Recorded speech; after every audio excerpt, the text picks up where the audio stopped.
മലപ്പുറത്തേക്കാണ്. Google K വേണുഗോപാലാണ് ഇപ്പോൾ വിവരങ്ങളുമായി മലപ്പുറത്തും ചേർന്നത്. അലജ, UDF വലിയ ആധിപത്യമുള്ള ജില്ലയാണ് മലപ്പുറം. വർഷങ്ങളായി ഇത്തവണ അതേപടി തന്നെ UDF നിലനിർത്തുമെന്നുള്ളത് രാഷ്ട്രീയമായി പ്രധാനപ്പെട്ടതാണ്. അപ്പോൾ മലപ്പുറത്തേക്കാണ്. അതാണ് ഗോകുൽ കെ വേണുഗോപാലാണ്. ഗോകുൽ, നമുക്കറിയാം അവിടെ ലീഗും കോൺഗ്രസും തമ്മിൽ പലയിടത്തും പരസ്പരം മത്സരിക്കുന്ന കാഴ്ചകളുണ്ട്. പക്ഷേ അവർക്ക് വലിയ പ്രതീക്ഷയുള്ള ഇടമാണ്, കടുത്ത ആധിപത്യം UDF നിലനിർത്തുന്ന ഇടമാണ്. അങ്ങനെ വരുമ്പോൾ എന്താണ് പ്രതീക്ഷകൾ? ജില്ലാ പഞ്ചായത്തും ഒപ്പം തന്നെ മറ്റ് ഇടങ്ങളിലും ബ്ലോക്ക് പഞ്ചായത്തുകളിൽ എല്ലായിടത്തും വലിയ മൃഗീയ ഭൂരിപക്ഷം എന്ന് തന്നെ പറയുന്ന രീതിയിലാണ് അവിടെ. അപ്പോൾ ഇത്തവണയും അത് നിലനിർത്താൻ കഴിയും. ചില പ്രശ്നങ്ങളൊക്കെ ഉണ്ട് എങ്കിലും എന്നുള്ളതാണോ UDFന്റെ പ്രതീക്ഷ? LDF നില മെച്ചപ്പെടുത്താൻ കഴിയുമെന്ന് കരുതുന്നുണ്ടോ? അവിടെ എവിടെയാണ് ഗോകുൽ ഉള്ളത്? വോട്ടെണ്ണലിനുള്ള എല്ലാ ഒരുക്കങ്ങളും പൂർണ്ണമാണല്ലോ. അനുജ, ഉന്മേഷ്, വോട്ടെണ്ണലിനുള്ള ഒരുക്കങ്ങൾ എല്ലാം പൂർത്തിയായി കഴിഞ്ഞു. 28 കേന്ദ്രങ്ങളിലായിട്ടായിരിക്കും മലപ്പുറത്തെ 94 ഗ്രാമപഞ്ചായത്ത്, 15 ബ്ലോക്ക് പഞ്ചായത്ത്, 12 മുനിസിപ്പാലിറ്റി, ജില്ലാ പഞ്ചായത്ത് എന്നിവിടങ്ങളിലെ വോട്ടെണ്ണുന്നുണ്ടാവുക.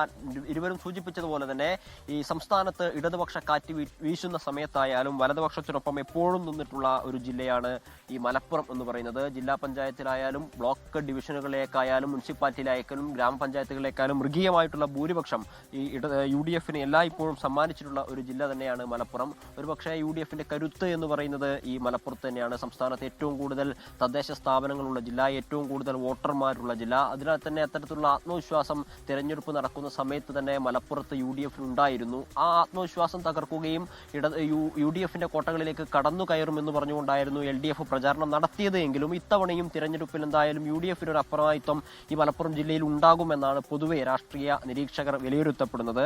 ഈ പറഞ്ഞതുപോലെ തന്നെ മുസ്ലിം ലീഗും കോൺഗ്രസും നേരിട്ട് മത്സരിക്കുന്ന സാഹചര്യം പോലും പല പഞ്ചായത്തുകളിലും ഉണ്ട് എന്നുള്ളതാണ് മലപ്പുറം ജില്ലയുടെ ഒരു പ്രധാനപ്പെട്ട പ്രത്യേകത. അതിൽ പൊന്മുണ്ടം പഞ്ചായത്തിൽ കോൺഗ്രസും CPMും ചേർന്ന് മുസ്ലിം ലീഗിനെതിരെ മത്സരിക്കുന്നു എന്നുള്ളത് പ്രധാനപ്പെട്ട ഒരു കാര്യമാണ്. കഴിഞ്ഞ 15 വർഷത്തോളമായി കോൺഗ്രസും മുസ്ലിം ലീഗും നേരിട്ട് ഏറ്റുമുട്ടുന്ന ഒരു സാഹചര്യമൊക്കെ അവിടെയുണ്ട്. അതോടൊപ്പം തന്നെ സംസ്ഥാനത്തൊട്ടാകെ ചർച്ച ചെയ്ത വെൽഫെയർ പാർട്ടി UDF ബന്ധം, മുഖ്യമന്ത്രിയും പ്രതിപക്ഷ നേതാവും ഒക്കെ നേരിട്ടുള്ള പല ഏറ്റുമുട്ടലിനും അഭിപ്രായ വ്യത്യാസങ്ങൾക്കും ഒക്കെ കാരണമായിട്ടുള്ള വെൽഫെയർ പാർട്ടി ബന്ധം ഏത് രീതിയിലായിരിക്കും ഇത്തവണ തെരഞ്ഞെടുപ്പിനെ സ്വാധീനിച്ചിട്ടുണ്ടാവുക എന്നുള്ളത് പ്രധാനപ്പെട്ട കാര്യമാണ്. വെൽഫെയർ പാർട്ടി കഴിഞ്ഞ തവണത്തേതിൽ നിന്ന് വ്യത്യസ്തമായി ഒരു പക്ഷേ പലയിടങ്ങളിലും ഈ കോൺഗ്രസുമായി ചേർന്ന് മുസ്ലിം ലീഗുമായി ചേർന്ന് മത്സരിക്കുന്ന ഒരു സഖ്യത്തിൽ ഏർപ്പെട്ടുകൊണ്ട് മത്സരിക്കുന്ന ഒരു സാഹചര്യങ്ങളൊക്കെ ഉണ്ടായിരുന്നു. അതിന്റെ പേരിൽ വലിയ രീതിയിലുള്ള വാക്കുതർക്കങ്ങൾ മുഖ്യമന്ത്രി, പ്രതിപക്ഷ നേതാവും, മുന്നണി LDF UDF നേതാക്കൾ തമ്മിലൊക്കെ ഉണ്ടായിട്ടുണ്ടായിരുന്നു. അതൊക്കെ ഏത് രീതിയിലായിരിക്കും തിരഞ്ഞെടുപ്പിനെ സ്വാധീനിച്ചിട്ടുണ്ടാവുക എന്നുള്ളത് എടുത്തു പറയേണ്ട ഒരു കാര്യമാണ്. ഈ പറഞ്ഞതുപോലെ ജമാഅത്തെ ഇസ്ലാമിയുടെ വോട്ടുകളൊക്കെ UDFന് കിട്ടിയിട്ടുണ്ടെങ്കിൽ സ്വാഭാവികമായിട്ടും കഴിഞ്ഞ തവണത്തേതിനേക്കാൾ നില മെച്ചപ്പെടുത്തേണ്ടതാണ്. ആ ഘട്ടത്തിലായാലും സുന്നി വോട്ടുകൾ ഏത് രീതിയിൽ കേന്ദ്രീകരിച്ചിട്ടുണ്ടാവും എന്നുള്ളതും പ്രധാനപ്പെട്ട ഒരു വിഷയം തന്നെയാണ്. കാരണം കഴിഞ്ഞ തവണകളിലൊക്കെ ഈ ജമാഅത്തെ ഇസ്ലാമി ബന്ധത്തിന്റെ പേരിൽ ഈ സുന്നി സഖ്യത്തിൽപ്പെട്ട ആളുകളൊക്കെ പലതരത്തിലുള്ള എതിരഭിപ്രായങ്ങളൊക്കെ പ്രകടിപ്പിച്ചിരുന്നു. അത് തെരഞ്ഞെടുപ്പിനെ ഏത് രീതിയിലായിരിക്കും സ്വാധീനിച്ചിട്ടുണ്ടാവുക എന്നുള്ളത് പ്രധാനപ്പെട്ട കാര്യമാണ്. നമ്മൾ ഈ തദ്ദേശ സ്ഥാപനങ്ങളുടെ കണക്ക് പരിശോധിക്കുകയാണെങ്കിൽ 94 ഗ്രാമപഞ്ചായത്തുകളിൽ 70 UDFന് ഭരണമാണ്, 24 മാത്രമാണ് LDFന് ഭരണമുള്ളത്. ബ്ലോക്ക് പഞ്ചായത്തിൽ 15 ബ്ലോക്കാണുള്ളത്. 15 ബ്ലോക്കിൽ 12 UDF ഭരിക്കുന്നു, 3 മാത്രമാണ് LDFന് ഭരണമുള്ളത്. മുനിസിപ്പാലിറ്റിയുടെ എണ്ണം പരിശോധിക്കുകയാണെങ്കിൽ 12 മുനിസിപ്പാലിറ്റി ഉണ്ട്. 12 മുനിസിപ്പാലിറ്റിയിൽ 9 എണ്ണവും ഈ പറഞ്ഞതുപോലെ UDFനൊപ്പം നിൽക്കുന്ന ഒരു കാഴ്ചയാണ് മലപ്പുറത്തുള്ളത്. അതിൽ തന്നെ ഏറ്റവും പ്രധാനപ്പെട്ട ഒരു കാര്യം, മുസ്ലിം ലീഗിന് ഇത്രയധികം വലിയ സ്വാധീനമുണ്ട് എന്ന് പറയുമ്പോഴും നിലമ്പൂർ മുനിസിപ്പാലിറ്റിയിൽ കഴിഞ്ഞ തവണ മുസ്ലിം ലീഗിന് ഒരു സീറ്റ് പോലും നേടാൻ സാധിച്ചിട്ടില്ല എന്നുള്ളത് ഒരു പ്രധാനപ്പെട്ട കാര്യമാണ്. 2015 മുസ്ലിം ലീഗിന് അവിടെ 9 സീറ്റുകൾ ഉണ്ടായിരുന്നു. എന്നാൽ 2020 എത്തുമ്പോൾ ഈ പറഞ്ഞതുപോലെ മുസ്ലിം ലീഗും കോൺഗ്രസും തമ്മിലുള്ള അഭിപ്രായ വ്യത്യാസത്തെ തുടർന്ന് മുസ്ലിം ലീഗിന്റെ സീറ്റുകൾ പൂർണ്ണമായി നഷ്ടപ്പെടുകയും അവിടെ LDF അധികാരത്തിൽ വരികയും ഒക്കെ ചെയ്തിരുന്നു. പക്ഷേ അവിടെ ഒരു മാറ്റം ഉണ്ടാകും, നിലമ്പൂർ മുനിസിപ്പാലിറ്റി തിരിച്ചുപിടിക്കുമൊക്കെ UDF പറയുന്നുണ്ട്. കാരണം കഴിഞ്ഞ ഉപതെരഞ്ഞെടുപ്പിൽ ആര്യാടൻ ഷൗക്കത്തിന് ഏകദേശം 4000-ലധികം വോട്ടിന്റെ ഭൂരിപക്ഷം നിലമ്പൂർ മുനിസിപ്പാലിറ്റിയിൽ ഉണ്ടായിരുന്നു. ഇത്തരത്തിലുള്ള കണക്കുകളൊക്കെ മുന്നോട്ടേക്ക് വെച്ചുകൊണ്ടാണ് ഈ പറഞ്ഞ പോലെ മുന്നണികളൊക്കെ മുന്നോട്ടേക്ക്, അല്ലെങ്കിൽ മുന്നണികളുടെ കണക്ക് കൂട്ടൽ ഇപ്പോൾ ഏതാനും നിമിഷങ്ങൾ മാത്രമാണ് ബാക്കിയുള്ളത്. 8 മണിയോടുകൂടിയാകുമ്പോഴേക്ക് തന്നെ ഈ പറഞ്ഞ തദ്ദേശ സ്ഥാപനങ്ങളുടെ വോട്ടുകളുടെ കണക്കുകൾ അല്ലെങ്കിൽ പ്രാഥമികമായിട്ടുള്ള വിവരങ്ങൾ പുറത്തു വരുമെന്ന് തന്നെയാണ് പ്രതീക്ഷിക്കുന്നത്. എന്തൊക്കെ തരത്തിലുള്ള രാഷ്ട്രീയ കാര്യങ്ങളൊക്കെ ഇവിടെയൊക്കെ ഏത് രീതിയിലാണ് സ്വാധീനിച്ചിട്ടുള്ളത് എന്നറിയാൻ ഈ പറഞ്ഞതുപോലെ ഇനി മണിക്കൂറുകൾ മാത്രമാണ് ബാക്കിയുള്ളത്. ഏകദേശം 4343 പോളിംഗ് സ്റ്റേഷനുകളായിരുന്നു ഇവിടെ ഉണ്ടായിട്ടുണ്ടായിരുന്നത്. 2789 വാർഡുകളിലേക്കാണ് തെരഞ്ഞെടുപ്പ് നടക്കുന്നത്. അതിൽ തന്നെ 1000-ലധികം വാർഡുകൾ മുസ്ലിം ലീഗ് ഒറ്റയ്ക്ക് ഭരിക്കുന്നു എന്നുള്ളതാണ് മലപ്പുറം ജില്ലയുടെ ഒരു പ്രത്യേകത. മറ്റേ എവിടെയും, അതായത് CPMന് പോലും 200 സ്ഥാനത്തുള്ള CPMന് പോലും 600 ചില്ലാനം വാർഡുകളാണുള്ളത്. 1ാം സ്ഥാനത്ത് നിൽക്കുന്ന മുസ്ലിം ലീഗിനെക്കാട്ടിൽ 400ഓളം വാർഡുകളുടെ കുറവ് ഈ 2ാം സ്ഥാനത്ത് സ്ഥാനത്ത് നിൽക്കുന്ന CPM-നുണ്ട് എന്നുള്ളതാണ് പ്രധാനപ്പെട്ട പ്രത്യേകത. അതിൽ മലപ്പുറം വേങ്ങര ബ്ലോക്ക് ഡിവിഷനുകളിൽ പ്രതിപക്ഷമില്ല എന്നുള്ള ഒരു സവിശേഷത കൂടി ഇവിടെയുണ്ട്. അത്തരത്തിൽ വലിയൊരു അപ്രമാദിത്വം, വലിയൊരു സ്വാധീനം വലതുപക്ഷത്തിന് UDF-ന് മലപ്പുറം ജില്ലയിലുണ്ട്. അത് നിലനിർത്തും എന്നുള്ളൊരു പ്രതീക്ഷ തന്നെയാണ് ഈ UDF മുന്നണികൾ അല്ലെങ്കിൽ UDF-ന്റെ ഭാഗത്തു നിന്നുണ്ടാവുന്നത്. ജില്ലാ പഞ്ചായത്തിന്റെ കണക്ക് പരിശോധിക്കുകയാണെങ്കിൽ ജില്ലാ പഞ്ചായത്തിൽ 32 ഡിവിഷനുകളുണ്ട്. 32 ഡിവിഷനിൽ 27 എണ്ണവും ഈ പറഞ്ഞതുപോലെ UDF-നൊപ്പം നിൽക്കുന്നു, മുസ്ലിം ലീഗിനും കോൺഗ്രസിനും ഒപ്പം നിൽക്കുന്നു. 5 ഡിവിഷനുകൾ മാത്രമാണ് LDF-നൊപ്പം നിൽക്കുന്നത് എന്നുള്ള പ്രത്യേകതകളുണ്ട്. എല്ലാ 3 തദ്ദേശ സ്ഥാപനങ്ങളുടെ കണക്ക് പരിശോധിക്കുമ്പോഴും അവിടെ വ്യക്തമായ മേൽക്കൈ, ഏകദേശം 75% സ്വാധീന മേഖലകൾ ഈ UDF-നുണ്ട് എന്നുള്ളതാണ് മലപ്പുറം ജില്ലയുടെ ഏറ്റവും വലിയ ഒരു പ്രത്യേകത. അതിലേക്ക് കടന്നു ചെല്ലാനുള്ള ശ്രമങ്ങൾ ഇടതുപക്ഷം നടത്തുന്നുണ്ട്. നമുക്കറിയാം, ഈ ഇടതുപക്ഷത്തിന്റെ രൂപീകരണത്തിലൊക്കെ മലപ്പുറം ജില്ലയുടെ രൂപീകരണത്തിലൊക്കെ ഇടതുപക്ഷത്തിനൊക്കെ വലിയ പങ്കുണ്ടെങ്കിലും ജനങ്ങളുടെ മനസ്സിലേക്ക് ഇറങ്ങിച്ചെല്ലാൻ കുറെ കാലങ്ങളായിട്ടൊന്നും ഈ ഇടതുപക്ഷത്തിന് സാധിച്ചിട്ടില്ല എന്നൊരു രാഷ്ട്രീയ സമവാക്യമാണ് ഇവിടെയുള്ളത്. അത് മാറി മറിയുമെന്ന് തന്നെയാണ് പ്രതീക്ഷിക്കുന്നത്. പ്രത്യേകിച്ചും ഈ മലപ്പുറം ജില്ല എന്ന് പറയുന്നത് ന്യൂനപക്ഷ ജനവിഭാഗങ്ങൾക്ക് വലിയ സ്വാധീനമുള്ള ഒരു ജില്ലയാണ്. അവിടെ ഏത് രീതിയിലാണ് ന്യൂനപക്ഷങ്ങൾ ജനവിധി എഴുതുന്നത് എന്നതിനെ അടിസ്ഥാനപ്പെടുത്തിയിട്ടായിരിക്കും പൊതുവെ ന്യൂനപക്ഷങ്ങളുടെ ഒരു താല്പര്യവും രാഷ്ട്രീയവും ഒക്കെ വിലയിരുത്തപ്പെടുന്നത്. അതിനാൽ തന്നെ മലപ്പുറം ജില്ലയിലേക്ക് കടന്നു വരിക എന്നുള്ളത് LDF-നെ സംബന്ധിച്ചിടത്തോളം കാലങ്ങളായി നടത്തുന്ന പരിശ്രമത്തിന്റെ ഭാഗമൊക്കെയാണ്. പക്ഷേ പലപ്പോഴും അത് സംഭവിക്കുന്നില്ല എന്നുള്ളത് ഒരു പ്രധാനപ്പെട്ട കാര്യമാണ്. 2015-നും 2020-നും ഒക്കെ മുനിസിപ്പാലിറ്റികളുടെ എണ്ണം ഈ പറഞ്ഞതുപോലെ തന്നെയാണ്. അങ്ങോട്ടും ഇങ്ങോട്ടും ചില മുനിസിപ്പാലിറ്റികൾ മാറുന്നുണ്ട് എന്നല്ലാതെ അതിന്റെ എണ്ണത്തിൽ, ജയിക്കുന്ന മുനിസിപ്പാലിറ്റികളുടെ എണ്ണത്തിൽ വലിയ മാറ്റമൊന്നും ഉണ്ടാകുന്നില്ല. 2020-ൽ 9 മുനിസിപ്പാലിറ്റി UDF-നും 3 മുനിസിപ്പാലിറ്റി LDF-നും ഒപ്പം നിൽക്കുകയാണെങ്കിൽ 2015-ലും അതുപോലെ തന്നെയായിരുന്നു. കഴിഞ്ഞ പ്രാവശ്യം നിലമ്പൂർ LDF പിടിച്ചെടുത്തു. അപ്പോൾ തിരൂര് LDF-ൽ നിന്ന് UDF പിടിച്ചെടുക്കുന്ന ഒരു സാഹചര്യമൊക്കെയാണ് ഉണ്ടായത്. ഇനി എന്തായാലും നമ്മൾ ഈ പറഞ്ഞതുപോലെ ഈ ആകാംക്ഷയുടെ മണിക്കൂറുകളാണ്. 6:12 ആയിരിക്കുന്നു. 8 മണിയോടുകൂടി തന്നെ എണ്ണിത്തുടങ്ങും. ആദ്യ ഫല സൂചനകളൊക്കെ 8:00 വരുമെന്നാണ് മനസ്സിലാക്കുന്നത്. എന്തായാലും തയ്യാറെടുപ്പുകളൊക്കെ ഇവിടെ പൂർണ്ണമായിട്ടുണ്ട്. മലപ്പുറം നഗരസഭ കാര്യാലയത്തിലാണ് നമ്മളുള്ളത്. മലപ്പുറം മുനിസിപ്പാലിറ്റിയുടെ വോട്ട് ഇവിടെ നിന്ന് തന്നെ ആയിരിക്കും എണ്ണുക. മുനിസിപ്പാലിറ്റി വോട്ടുകളൊക്കെ 12 കേന്ദ്രങ്ങളായിട്ട് 8 മണിക്ക് തന്നെ വോട്ടെണ്ണൽ ആരംഭിക്കാൻ പോവുകയാണ്. ആദ്യം തപാൽ വോട്ടുകളാണ് എണ്ണുന്നത്. 8:30 തന്നെ ആദ്യ ഫലസൂചനകൾ വ്യക്തമാകും. കേരളത്തിന് ഈ ഫലങ്ങൾ ഏറ്റവും ആദ്യം ആധികാരികമായി ലഭ്യമാക്കാൻ 24 സജ്ജമാണ്. ആ സ്ക്രീനിൽ മാജിക് സ്ക്രീനാണ് 24-ന്റേത്. ഏറ്റവും ആദ്യം തന്നെ ആധികാരികമായ കണക്കുകൾ അത് വേഗത്തിൽ ഒറ്റ നോട്ടത്തിൽ തന്നെ മനസ്സിലാക്കാൻ കഴിയുന്ന തരത്തിലാണ്. ആ സ്ക്രീനിൽ ആകെ കോർപ്പറേഷൻ, മുനിസിപ്പാലിറ്റി, ജില്ലാ പഞ്ചായത്ത്, ബ്ലോക്ക് പഞ്ചായത്ത്, ഗ്രാമപഞ്ചായത്ത്, അതിൻ്റെ ആകെ മുന്നണികൾക്ക് എങ്ങനെയാണ് ലഭിക്കുന്ന വോട്ട് നില എന്നുള്ളത് ഏറ്റവും ആദ്യം അറിയാൻ കഴിയും. കൂടാതെ ജില്ലകൾ തിരിച്ച് ഗ്രാമ, ബ്ലോക്ക്, ജില്ലാ, മുനിസിപ്പാലിറ്റി തലങ്ങളിൽ എങ്ങനെയാണ് എന്നുള്ളതും അത് ഒറ്റ നോട്ടത്തിൽ തന്നെ അറിയാൻ കഴിയുന്ന തരത്തിൽ എല്ലാ സജ്ജീകരണങ്ങളും ഇപ്പോൾ 24-ലും ഒരുക്കിയിട്ടുണ്ട് എന്നതാണ്. നമ്മൾ ഇനി പോകുന്നത് ഏത് ജില്ലയിലേക്കാണ്? കണ്ണൂരിലേക്കാണ് നമ്മൾ ഇനി പോകുന്നത്. മുഹമ്മദ് റഹീസാണ് കണ്ണൂരിൽ നിന്ന് വിവരങ്ങൾ ചേരുന്നത്. മുഹമ്മദ് റഹീസ്, ഈ കണ്ണൂരിൻ്റെ നഗരപ്രദേശങ്ങളിലുള്ള UDF-ന്റെ ഒരു ആധിപത്യ സ്വഭാവം, പക്ഷേ ഗ്രാമമേഖലകളിലേക്ക് പോകുമ്പോൾ LDF-ന് പാരമ്പര്യമായി തന്നെ മേൽക്കൈയുള്ള മേഖലകളുണ്ട്. അങ്ങനെ ആ സ്വഭാവത്തിനൊക്കെ ഇത്തവണ മാറ്റം വരുമോ എന്നുള്ളത് പ്രധാനപ്പെട്ടതാണ്. വിവിധ വിഷയങ്ങളൊക്കെ മാറി മറിഞ്ഞ തെരഞ്ഞെടുപ്പ് പ്രചാരണ കാലമാണ് കടന്നുപോയത്. ജില്ലയിൽ എത്ര വോട്ടെണ്ണൽ കേന്ദ്രങ്ങൾ, എന്തൊക്കെയാണ് വിവരങ്ങൾ? മുഹമ്മദ് റഹീസ്.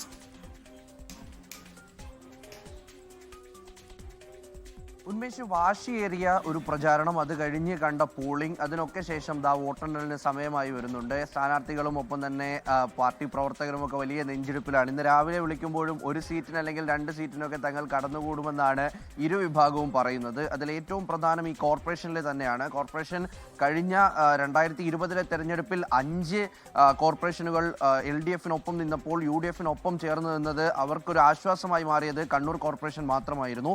ആ കണ്ണൂർ കോർപ്പറേഷനിൽ തന്നെ വ്യക്തമായ ഭൂരിപക്ഷത്തോടു കൂടി 34-19 എന്ന ഒരു ടാലിയിലായിരുന്നു UDF അധികാരം പിടിച്ചെടുത്തത്.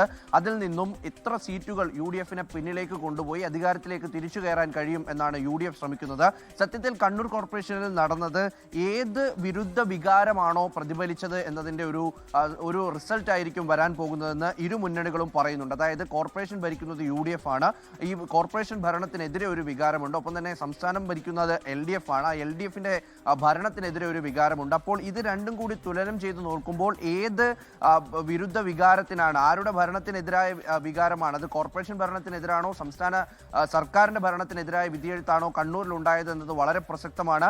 56 ഡിവിഷനുകളായിരുന്നു കഴിഞ്ഞ തവണ, 55, ഇത്തവണ 56 ഡിവിഷനുകൾ വരുമ്പോൾ അവിടെ 29 എന്ന മാജിക് നമ്പറിലേക്ക് ആരെത്തുന്നുണ്ടോ അവർക്ക് കോർപ്പറേഷൻ പിടിക്കാൻ കഴിയും. നിലവിലെ സാഹചര്യത്തിൽ കൂടുതലായി അത് UDF പിടിക്കും എന്നുള്ളൊരു നേരിയ എഡ്ജ് അവർക്ക് നൽകേണ്ടി വരും. അത് ആദ്യം തന്നെ ഉന്മേഷ് സൂചിപ്പിച്ചതുപോലെ UDF-ന്റെ ചില ഉരുക്കുകോട്ടകൾ, പ്രത്യേകിച്ച് ലീഗിന്റെയും കോൺഗ്രസിന്റെയും ഒക്കെ ചില ബെൽറ്റുകൾ ഈ കോർപ്പറേഷൻ പരിധിയിലുണ്ട്. അത് അവർക്കൊപ്പം ഉറച്ചു നിൽക്കുകയാണ് എങ്കിൽ ഒരു വലിയ പ്രശ്നമില്ലാതെ തന്നെ അവർക്ക് ആ ഒരു സംഖ്യയിലേക്ക് കടക്കാൻ കഴിയും. അപ്പോൾ UDF ഏത് സാഹചര്യത്തിലും പ്രതീക്ഷിക്കുന്നത് 35-ന് മുകളിലുള്ള സീറ്റുകളാണ്. 35-ൽ നിന്ന് അത് കുറഞ്ഞാലും 33-ലേക്ക് വരെ എത്തും. അതിൽ താഴേക്ക് പോകില്ല എന്ന് UDF ഉറച്ചു വിശ്വസിക്കുന്നു. അതേസമയം LDF-ഉം ഇത്തവണ അധികാരം ലഭിക്കും എന്നുള്ള ഒരു വിശ്വാസത്തിൽ തന്നെയാണുള്ളത്. അവർ പറയുന്നത് ഈ കുറേയധികം UDF-ന്റെ കോട്ടകളിലേക്ക് BJP ഇടിച്ചു കയറും. BJP-യുടെ കുറെ സ്ഥാനാർത്ഥികൾക്ക് വലിയ തോതിലുള്ള വോട്ട് ലഭിക്കും. അവർ കോർപ്പറേഷനിൽ വോട്ട് നില ഉയർത്തിയാൽ അത് ക്ഷീണിപ്പിക്കുക UDF-നെ ആകും. അപ്പോൾ അങ്ങനെ BJP കൂടുതൽ വോട്ട് പിടിക്കുക, ഒപ്പം തന്നെ ഈ കോർപ്പറേഷനെതിരായ ഭരണവിരുദ്ധ വികാരം ആഞ്ഞടിക്കുക, അങ്ങനെയൊക്കെ ഉണ്ടായാൽ LDF-ഉം കടന്നുകൂടാൻ കഴിയുമെന്ന് പ്രതീക്ഷിക്കുന്നു. പക്ഷേ ഈ 19 എന്ന നമ്പറിൽ നിന്നും എത്ര മുന്നോട്ട് പോകും എന്നുള്ളൊരു കാര്യത്തിന് അവർ കൃത്യമായ മറുപടി തരുന്നില്ല. പക്ഷേ വ്യക്തമായി തങ്ങൾ കോർപ്പറേഷൻ ഭരിക്കുമെന്ന് കൂടി പറഞ്ഞു വെക്കുന്നുണ്ട്. അതിനപ്പുറത്തേക്ക് BJP ആകട്ടെ 3 സീറ്റുകളിൽ ഉറച്ച വിജയപ്രതീക്ഷ വെക്കുന്നുണ്ട്. ആ 3 സീറ്റുകൾ അവർ നേടിക്കഴിഞ്ഞാൽ അത് ചരിത്രമാകും. അത്തരത്തിലേക്ക് ഒരു രീതിയിൽ വോട്ട് ശതമാനം ഉയർത്തുക, മറ്റ് പാർട്ടികളെ ഒരു സ്പോയിലറായി കൂടി BJP-ക്ക് മാറാൻ കഴിയും എന്നുള്ളതാണ് ഏറ്റവും പ്രധാനം. അതായത് നിലവിലെ കോർപ്പറേഷൻ ഭരണത്തിൽ നിന്ന് UDF-ന്റെ കയ്യിൽ നിന്ന് LDF ഒരു 2 സീറ്റ് പിടിക്കുകയും BJP UDF മേഖലകളിലേക്ക് കടന്നൊരു 3 സീറ്റൊക്കെ പിടിക്കുകയും ചെയ്താൽ, ആ ഒരു പോർഷൻ പിടിച്ചു കഴിഞ്ഞാൽ സ്വാഭാവികമായിട്ടും അത് കോർപ്പറേഷൻ ഭരണം UDF-ന് വലിയ പ്രതിസന്ധി ഉണ്ടാക്കും. മറ്റിടങ്ങളിലേക്ക് വരികയാണെങ്കിൽ സ്വാഭാവികമായിട്ടും ഈ ഗ്രാമപഞ്ചായത്തുകളിൽ LDF-ന് വലിയ മേൽക്കൈയാണുള്ളത്. അത് പരമ്പരാഗതമായി തന്നെ LDF-നെ പിന്തുണയ്ക്കുന്ന ഒരു വലിയ മേഖലകൾ ഈ ഗ്രാമപഞ്ചായത്തിലുണ്ട്. അപ്പോൾ അത് സ്വാഭാവികമായിട്ടും ഇത്തവണയും അങ്ങനെ തന്നെ നിൽക്കുമെന്നാണ് പ്രതീക്ഷിക്കുന്നത്. 71 ഗ്രാമപഞ്ചായത്തുകളിൽ നിലവിൽ LDF-ന്റെ പക്കലുള്ള 57 ഗ്രാമപഞ്ചായത്തുകളാണ്. 14 ഗ്രാമപഞ്ചായത്തുകളിൽ മാത്രമാണ് UDF അധികാരത്തിലുള്ളത്. അതൊരു 20-ലേക്കൊക്കെ എത്തിക്കാൻ, അല്ലെങ്കിൽ അതിന് മുകളിലേക്കൊക്കെ കടത്താനാണ് UDF ശ്രമിക്കുന്നത്. പ്രധാനമായിട്ടും അങ്ങനെ അവരുടെ പോക്കറ്റുകൾ കേന്ദ്രീകരിച്ചുകൊണ്ട് നടത്തിയ ഒരു വർക്ക് അത് ഗുണകരമാകുമെന്ന് പ്രതീക്ഷിക്കുന്നു. പക്ഷേ എന്നാൽ ബഹുഭൂരിപക്ഷം ഗ്രാമപഞ്ചായത്തുകളും LDF-ന് കൃത്യമായ അടിത്തറയുള്ള, സംഘടനാ ശേഷിയുള്ള, അവർ കാര്യമായി പ്രവർത്തിക്കുന്ന ഒരു മേഖലകളാണ്. ആ ഗ്രാമപഞ്ചായത്തിൽ ആധിപത്യം നിലനിർത്താൻ കഴിയുമെന്ന് പ്രതീക്ഷിക്കുന്നു. മുനിസിപ്പാലിറ്റികളിലേക്ക് വന്നു കഴിഞ്ഞാൽ 9 മുനിസിപ്പാലിറ്റികളിൽ 6 മുനിസിപ്പാലിറ്റി LDF-ന്റെ പക്കലാണ്, 3 എണ്ണം UDF-ന്റെ പക്കലാണ്. അത് ഏത് തരത്തിലാകും ഇത്തരത്തിൽ മുനിസിപ്പാലിറ്റികൾ മാറുക എന്നുള്ളതാണ് ഏറ്റവും ശ്രദ്ധേയം. ആന്തൂര് പോലെയുള്ള മേഖലകൾ, അവിടെ ഒരു കാരണവശാലും LDF-ന് ഇളക്കം തട്ടാൻ യാതൊരു സാധ്യതയുമില്ല. നിലവിൽ ഇരിട്ടിയും കൂത്തുപറമ്പും ഒപ്പം തന്നെ തലശ്ശേരിയും പയ്യന്നൂരും ഒക്കെ LDF-ന്റെ പക്കലാണുള്ളത്. ഇതിൽ നിന്ന് എത്ര എണ്ണം പിടിച്ചെടുക്കാൻ കഴിയുമെന്നാണ് UDF ശ്രമിക്കുന്നത്. BJP-ക്ക് അത്തരത്തിൽ യാതൊരു മുനിസിപ്പാലിറ്റികളിലും ഭരണമില്ല. അതിനപ്പുറം ഈ UDF-ന്റെ മേഖലകളായിട്ടുള്ള ശ്രീകണ്ഠാപുരം, ഒപ്പം തന്നെ തളിപ്പറമ്പ്, പാനൂർ മേഖലകൾ അത് നിലനിർത്തിക്കൊണ്ട് മുന്നോട്ട് പോകാൻ, പക്ഷേ ഈ ശ്രീകണ്ഠാപുരത്തൊക്കെ കടുത്ത മത്സരം നടക്കുന്നുണ്ട്. പാർട്ടിക്കുള്ളിലെ പ്രശ്നങ്ങൾ ഭീഷണിയാകുന്നുണ്ട്. അത്തരത്തിൽ മുനിസിപ്പാലിറ്റിയിലും UDF LDF മത്സരം വരുമ്പോൾ അതൊരു ടാലിയിലേക്ക്, ഈക്വൽ സ്റ്റാറ്റസിലേക്കൊക്കെ എത്തിക്കാൻ കഴിഞ്ഞാൽ അത് UDF-നെ സംബന്ധിച്ച് നേട്ടമാകും. പക്ഷേ LDF ഉറച്ചു വിശ്വസിക്കുന്നുണ്ട്, അവർ ഉറച്ചു പ്രതീക്ഷിക്കുന്നുണ്ട് അത് മുകളിലേക്ക് അവർക്ക് ഇപ്പോഴുള്ള 6-3 എന്നുള്ളത്, അല്ലെങ്കിൽ അത് അതേപോലെ അല്ലെങ്കിൽ അതിൽ കൂടുതലായി നിലനിർത്താൻ കഴിയും എന്നുള്ളൊരു പ്രതീക്ഷ മുനിസിപ്പാലിറ്റികളിൽ LDF മുന്നോട്ട് വെക്കുന്നുണ്ട്. ബ്ലോക്ക് പഞ്ചായത്തിനെ എടുത്തു കഴിഞ്ഞാൽ വലിയ ആധിപത്യം, മൃഗീയ ആധിപത്യമാണ് LDF-നുള്ളത്. 11 ബ്ലോക്ക് പഞ്ചായത്തുകളിൽ 10ഇടത്തും LDF ആണ്, ഒരിടത്ത് മാത്രമാണ് UDF ഉള്ളത്. പക്ഷേ അത് UDF ഒരു 3-4 ഒക്കെ പ്രതീക്ഷിക്കുന്നുണ്ട്. അത്തരത്തിൽ ഉയർത്താൻ കഴിയുമെന്ന് അവർ വിചാരിക്കുന്നു. എന്നാൽ LDF ഇപ്പോഴും 9-10 ബ്ലോക്ക് പഞ്ചായത്തുകളിൽ ജയിച്ചു കയറാൻ കഴിയും, ആ ഒരു ആധിപത്യം നിലനിർത്താൻ കഴിയുമെന്ന് പ്രതീക്ഷിക്കുന്നു. എന്തായാലും അത്തരത്തിലാണ് ഈ ഒരു മുന്നണികളുടെ പ്രതീക്ഷ വരുന്നത്. ഏതെങ്കിലും തരത്തിൽ ഒരു അതാണ് കണ്ണൂർ കോർപ്പറേഷൻ അത് പിടിക്കാൻ കഴിയുമോ LDF എന്ന് അവർ കിണഞ്ഞു പരിശ്രമിക്കുന്നു. പ്രചാരണ കാലയളവിലൊക്കെ നമ്മൾ അതിനൊക്കെയുള്ള അവരുടെ ശ്രമങ്ങൾ കണ്ടതാണ്. എന്നാൽ അത് നിലനിർത്താൻ കഴിയുമെന്ന വലിയ ആത്മവിശ്വാസത്തിൽ UDF നിലനിൽക്കുകയും ചെയ്യുന്നുണ്ട്. ഇന്ന് നമ്മൾ പോകുന്നത് കാസർഗോഡ് ജില്ലയിലേക്കാണ്. കാസർഗോഡ് ജില്ലയിൽ നമുക്കറിയാവുന്നതുപോലെ LDF-ന് ആധിപത്യമുണ്ട് ജില്ലാ പഞ്ചായത്തിലും നഗരസഭയിലും. പക്ഷേ വലിയ ആധിപത്യം എന്ന് പറയാൻ കഴിയില്ല. ഒരു ഇഞ്ചോടിഞ്ച് പോരാട്ടമൊക്കെയായിരുന്നു കഴിഞ്ഞ തവണ കണ്ടത്. അതുകൊണ്ട് തന്നെ ഇത്തവണത്തെ തെരഞ്ഞെടുപ്പ് വളരെ പ്രധാനമാണ്. 2020 അവർ UDF-ൽ നിന്നും പിടിച്ചെടുക്കുകയായിരുന്നു ജില്ലാ പഞ്ചായത്ത്.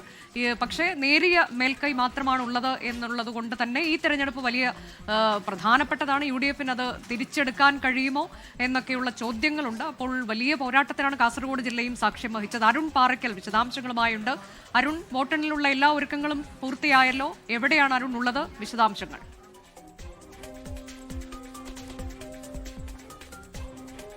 അനുജ, ഞാനിപ്പോൾ നിൽക്കുന്നത് കാസർഗോഡ് ഗവൺമെന്റ് കോളേജിലാണ്. ഇവിടെയാണ് കാസർഗോഡ് മുനിസിപ്പാലിറ്റി ഉൾപ്പെടെയുള്ള സ്ഥലങ്ങളിലെ വോട്ടെണ്ണൽ ആരംഭിക്കുക. 7 മണിയോടുകൂടി സ്ട്രോങ് റൂമുകൾ തുറന്ന് ഈ കാര്യം തുടങ്ങുമെന്നാണ് നമുക്ക് മനസ്സിലാക്കാൻ സാധിക്കുന്നത്.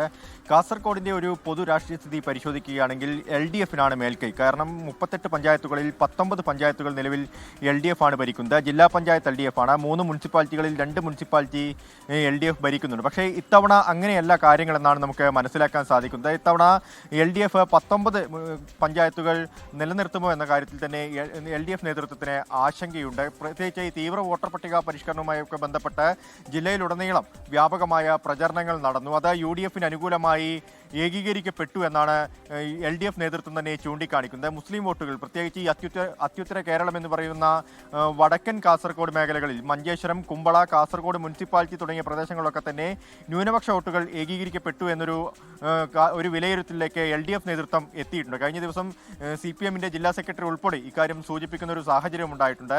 എന്തായാലും വളരെയേറെ ആശങ്കയോടുകൂടി തന്നെയാണ് നോക്കിക്കാണുന്നത്. കാസർഗോഡ് ജില്ലാ പഞ്ചായത്തിനെ നോക്കുകയാണെങ്കിൽ 2020-ലെ തെരഞ്ഞെടുപ്പിൽ കാസർഗോഡ് ജില്ലാ പഞ്ചായത്തിൽ 7-7 എന്ന നിലയിലായിരുന്നു UDF-ഉം LDF-ഉം ഉണ്ടായിരുന്നത്. NDA 2 സീറ്റ് നേടി, 1 സീറ്റ് സ്വതന്ത്രൻ നേടി. സ്വതന്ത്രന്റെ പിന്തുണയോടുകൂടിയാണ് LDF ഭരണം പിടിക്കുന്ന ഒരു സാഹചര്യം ഉണ്ടായത്. പക്ഷേ ഇത്തവണ ജില്ലാ പഞ്ചായത്ത് കൈവിട്ട് പോകുമെന്ന് LDF നേതൃത്വത്തിന് നന്നായി മനസ്സിലായിട്ടുണ്ട്. ചെറുവത്തൂർ ഡിവിഷനും അതുപോലെ തന്നെ പുത്തിക ഡിവിഷൻ, 2 ഡിവിഷനുകളാണ് പ്രധാനമായും ഉറ്റുനോക്കുന്നത്. ഈ പുത്തിക ഡിവിഷൻ NDA-യുടെ കൈവശമുള്ള ഡിവിഷനാണ്. അത് ഇത്തവണയും കൈവിട്ടു പോയി കഴിഞ്ഞാൽ LDF-ന് ഭരണം കിട്ടില്ല, ജില്ലാ പഞ്ചായത്ത് ഭരണം കിട്ടില്ല എന്നൊരു വിലയിരുത്തലിലേക്ക്, ഒരു കണക്കുകൂട്ടലിലേക്ക് LDF നേതൃത്വം എത്തിയിട്ടുണ്ട്. UDF-നാകട്ടെ പുതിയ വാർഡ് വിഭജനമൊക്കെ ഉണ്ടായതിനു ശേഷം ചെറുവത്തൂർ ഡിവിഷനിൽ പടന്ന പോലുള്ള UDF മേൽക്കൈയുള്ള മുസ്ലിം ലീഗിന് ആധിപത്യമുള്ള പ്രദേശങ്ങളൊക്കെ തന്നെ ചെറുവത്തൂർ ഡിവിഷനിലേക്ക് ചേർന്നിട്ടുണ്ട്. അതുകൊണ്ട് ചെറുവത്തൂർ ഡിവിഷൻ ഇത്തവണ UDF പിടിച്ചെടുക്കുമെന്നാണ് UDF നേതൃത്വത്തിന്റെ ഒരു കണക്കുകൂട്ടൽ. അങ്ങനെ വന്നു കഴിഞ്ഞാൽ ജില്ലാ പഞ്ചായത്ത് ഭരണം, കാസർഗോഡ് ജില്ലാ പഞ്ചായത്തിന്റെ ഭരണം UDF-ന് നയിക്കാനാവുമെന്നാണ് അവരുടെ ഒരു വിലയിരുത്തൽ. NDA-ക്കാകട്ടെ കൂടുതൽ ഡിവിഷനുകൾ പിടിച്ചെടുക്കാൻ സാധിക്കുമെന്നാണ് NDA നേതൃത്വവും വിലയിരുത്തുന്നത്. കാസർഗോഡ് ജില്ലാ പഞ്ചായത്തിനെ സംബന്ധിച്ച ഇതാണ് നമുക്ക് അറിയാൻ കഴിയുന്നത്. അതായത് LDF-ന് ഇത്തവണ വലിയ തോതിലുള്ളൊരു ആശങ്കയുണ്ട്. വലിയ അടിയൊഴുക്കുകൾ ഉണ്ടായിട്ടുണ്ട്. ന്യൂനപക്ഷ ഏകീകരണം വളരെയേറെ ജില്ലയിലുടനീളം നടന്നിട്ടുണ്ട്. പ്രത്യേകിച്ച് മഞ്ചേശ്വരവും അതുപോലെ തന്നെ പടന്ന ഭാഗങ്ങളിലൊക്കെ ഇത്തരത്തിലുള്ള ഏകീകരണം നടന്നിട്ടുണ്ട്. അതൊക്കെ UDF-ന് അനുകൂലമാവും, മുസ്ലിം ലീഗിന് അനുകൂലമാവുമെന്നൊരു നിഗമനത്തിലേക്ക് കാര്യങ്ങൾ എത്തിയിരിക്കുന്നു. ഇനി 8 മണിയോടുകൂടി ആദ്യഘട്ടത്തിലുള്ള ഫലസൂചനകൾ വരും. പഞ്ചായത്ത് അടിസ്ഥാനത്തിലേക്ക് പോവുകയാണെങ്കിൽ എത്ര പഞ്ചായത്തുകൾ ഇത്തവണ NDA-ക്ക് ഭരിക്കാൻ സാധിക്കും, അതുപോലെ തന്നെ LDF-ന് ഭരിക്കാൻ സാധിക്കും, UDF-ന് എത്ര പഞ്ചായത്തുകൾ ലഭിക്കുമെന്നതൊക്കെ തന്നെയാണ്. ശരി അരുൺ, അതൊക്കെ പ്രധാനപ്പെട്ട ചോദ്യമാണ്. അതിർത്തി മേഖലകളിൽ NDA രാഷ്ട്രീയമായി തന്നെ നേട്ടമുണ്ടാക്കുന്ന സ്ഥലങ്ങളാണ് കാസർഗോഡ് എന്ന് പറയുന്നത്. ഇനി നമ്മൾ പോകുന്നത് കൊല്ലത്തേക്കാണ്. അരുൺ രാജാണ് കൊല്ലത്ത് നിന്ന് വിവരങ്ങൾ വെച്ചിരുന്നത്. അരുൺ, കൊല്ലത്ത് പരമ്പരാഗതമായി തന്നെ ഇടതുമുന്നണിക്ക് മുന്നേറ്റമുള്ള, ആധിപത്യമുള്ള മേഖലകളുള്ള സ്ഥലമാണ്. അവിടങ്ങളിലൊക്കെ ഇത്തവണ എന്താകും സ്ഥിതി എന്നുള്ളത് അറിയേണ്ടതുണ്ട്. എന്തൊക്കെയാണ് വിവരങ്ങൾ അരുൺ?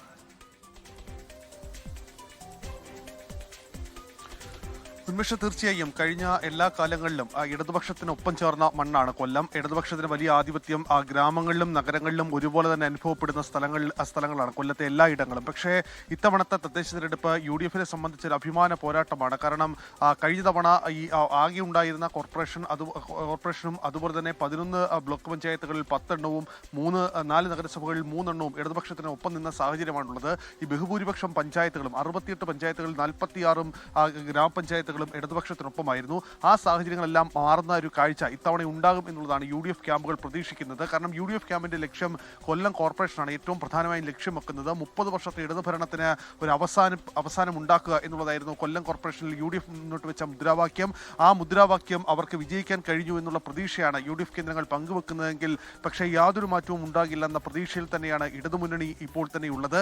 നിലവിൽ ഏറ്റവും പ്രധാനമായും ആളുകൾ നോക്കിൽ കാണുന്നത് ഗ്രാമപഞ്ചായത്തുകളെയാണ്. ഈ ഗ്രാമപഞ്ചായത്ത് ഗ്രാമപഞ്ചായത്തുകളിൽ ഈ 46 ഗ്രാമപഞ്ചായത്തുകൾ എവിടെയൊക്കെയാണ് ഇടത് നഷ്ടപ്പെടുക എന്നുള്ളതാണ് സ്വാഭാവികമായും വലിയ ചർച്ച. കാരണം കഴിഞ്ഞ തവണയടക്കം BJPയുടെ അടക്കം വലിയ ഒരു വളർച്ച കൊല്ലം കണ്ടതാണ്. അതുകൊണ്ട് ഏതെങ്കിലും സ്ഥലത്ത് കൊല്ലത്ത് ഏതെങ്കിലും സ്ഥലത്ത് BJP ഒരു കടന്നുവരവിന് ശ്രമിക്കുന്നുണ്ടോ എന്നുള്ളതും ഇരു മുന്നണികളും ആശങ്കയോടെയാണ് ഈ ഘട്ടത്തിൽ കാണുന്നത്. കാരണം അങ്ങനെ ഉണ്ടായാൽ അതൊരു ഭരണത്തിൽ അസ്ഥിരതയടക്കം ഉണ്ടാകാനുള്ള സാധ്യത കൂടിയുണ്ട്.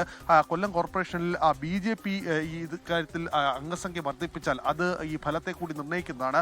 ആര് ഭരിക്കുമെന്ന കാര്യത്തിലടക്കം BJPയുടെ ഒരു പാറ്റേൺ കൂടി ഏറ്റവും പ്രധാനമായി മാറും. അങ്ങനെ കണക്കുകളുടെ കാര്യത്തിലാണ് BJP ഇഘട്ടത്തിൽ കൂടുതൽ ശ്രദ്ധ കേന്ദ്രീകരിക്കുന്നത്. ഒരുപക്ഷെ കൊല്ലത്ത് അത് ഏറ്റവും പ്രധാനമായും ശബരിമലയും കശുവണ്ടി മേഖലയും സർക്കാരിനെതിരെയുള്ള വിഷയങ്ങളും വികസനവും അടക്കം വലുതായി ചർച്ച ചെയ്ത ഒരു ജില്ലയാണ്. അതുകൊണ്ട് തന്നെ ഏത് രീതിയിൽ ജനം വിധിയെഴുതി എന്നറിയാൻ ഇനി അല്പസമയങ്ങൾ മാത്രമാണുള്ളത്. ജില്ലയിൽ 16 ഇടങ്ങളിലാണ് വോട്ടെണ്ണൽ കേന്ദ്രങ്ങളുള്ളത്. ഞാൻ നിൽക്കുന്നത് കൊല്ലം തേവള്ളി ഗവൺമെന്റ് ഹൈസ്കൂളിലാണ്, ബോയ്സ് ഹൈസ്കൂളിലാണ്. ഇവിടെയാണ് കൊല്ലം കോർപ്പറേഷനിലെ വോട്ടെണ്ണൽ നടക്കുക. കൊല്ലം കോർപ്പറേഷനാണ് കൊല്ലം ജില്ലയിൽ തന്നെ ഏറ്റവും വലിയ ഗ്ലാമർ പോരാട്ടവും കൊല്ലത്ത് ഏറ്റവും കൂടുതൽ ആളുകൾ ശ്രദ്ധിക്കുകയും ചെയ്യുന്ന സ്ഥലം. അതുകൊണ്ട് കൊല്ലം കോർപ്പറേഷൻ ഏത് രീതിയിൽ തിരിയുന്നു എന്നുള്ളതായിരിക്കും ആ ജില്ലയിലെ ആകെയുള്ള ട്രെൻഡായി മാറുക എന്നുള്ളതാണ് മൂന്ന് മുന്നണികളും ഒരുപോലെ കണക്കാക്കുന്നത്. ശരി, അരുൺരാജാണ് വിവരങ്ങൾ നൽകിയത്. ലോകത്തെവിടെയായാലും ഏത് സമയത്തും 24 വാർത്തകളും ഓഗ്മെന്റഡ് റിയാലിറ്റി പാക്കേജുകളും എക്സ്പ്ലെയിനറുകളും വിശദമായി കാണാൻ ഞങ്ങളുടെ യൂട്യൂബ് ചാനൽ നിങ്ങൾക്ക് സബ്സ്ക്രൈബ് ചെയ്യാം.